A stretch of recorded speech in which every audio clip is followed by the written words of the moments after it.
Today I wanted to answer a question that was actually sent to me, but it's a scenario that comes up a lot with the clients that I work with. It's a very common scenario. It's a really good question.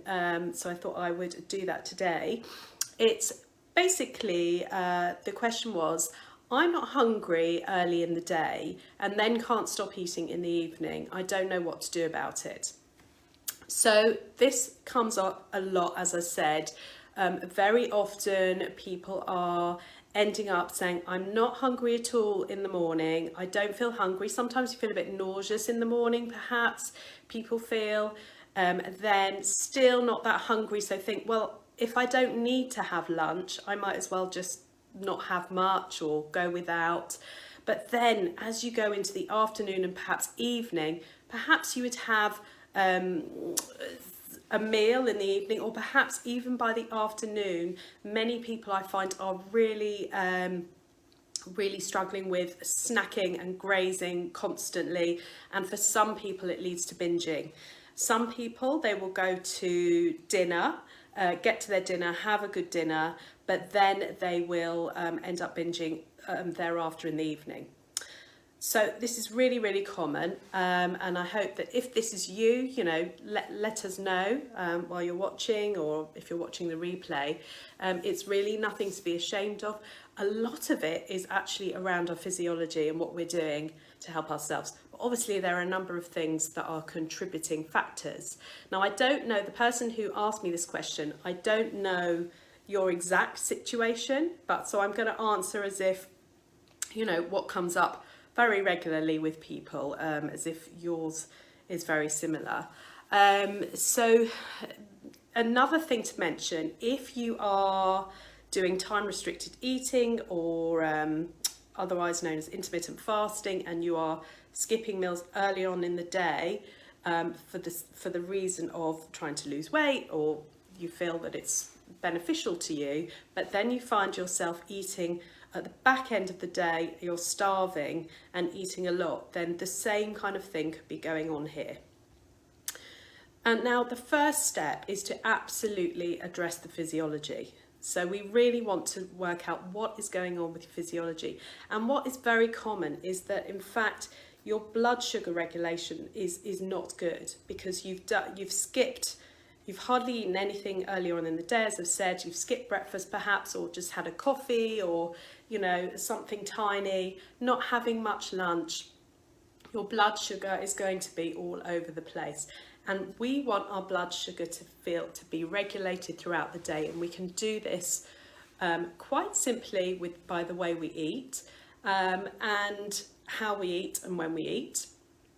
And so really, excuse me, we want to ensure that our blood sugar and our insulin that is released in reaction to the blood glucose, the glucose that we take in via food that goes into our blood, we want it to remain quite steady. And if we were looking at a sort of graph, rather than doing this. Now, when we are skipping meals, we're much more likely to have dysregulated blood sugar. So we really want to try and bring something in earlier on in the day. Now, I know for some people they say, but I'm really not hungry, I feel really sick, or, but I promise you, if you start with something small and eating to balance your blood sugar, so that is, having something with some fibre in it, having something with some protein in it, and so that you feel that satiation, you will actually begin to notice that your body starts to adapt.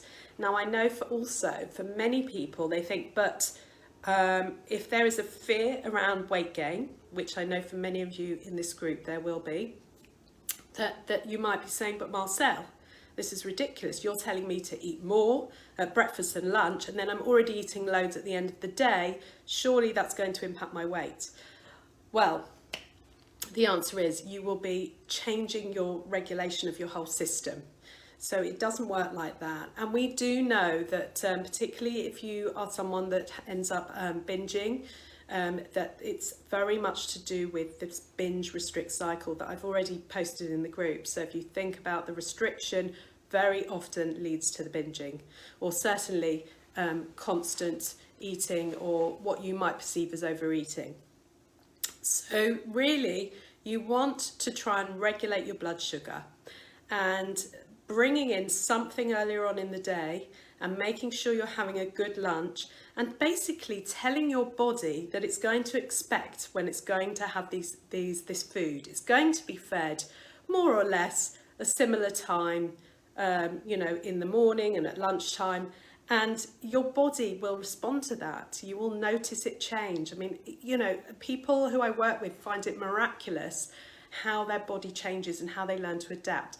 Now, yes, there is a lot more work that goes into it around. A lot of work on appetite sensitivity, really understanding your hunger and satiety cues. A lot of work goes into that, because for many people who have been restricting and dieting, they have learned to override those cues over the years.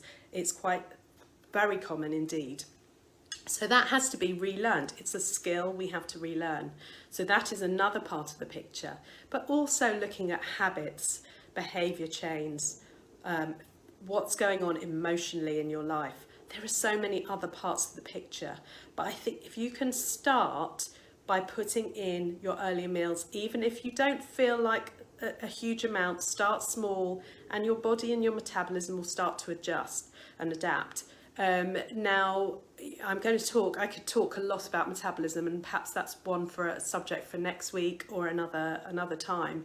So, but I think really to focus in on that. Now, I'd love to hear if anyone else is struggling with this. I'm sure that this lady who contacted me is not alone in this. So do let me know, and let's see how you feel. Let's see how you feel if you start to put in a little bit of a small something earlier on in the day and increase your lunch, even if you don't feel hungry. It's very common to not feel hungry, but then of course at the end of the day you are your body is saying, I need food, I'm going to do anything I can to get it, and I'm going to get any food I can. So do remember that, and let me know how you get on. I would love to hear, as I said, love to hear from you. Even just a little comment would be great, just to know that this is helpful.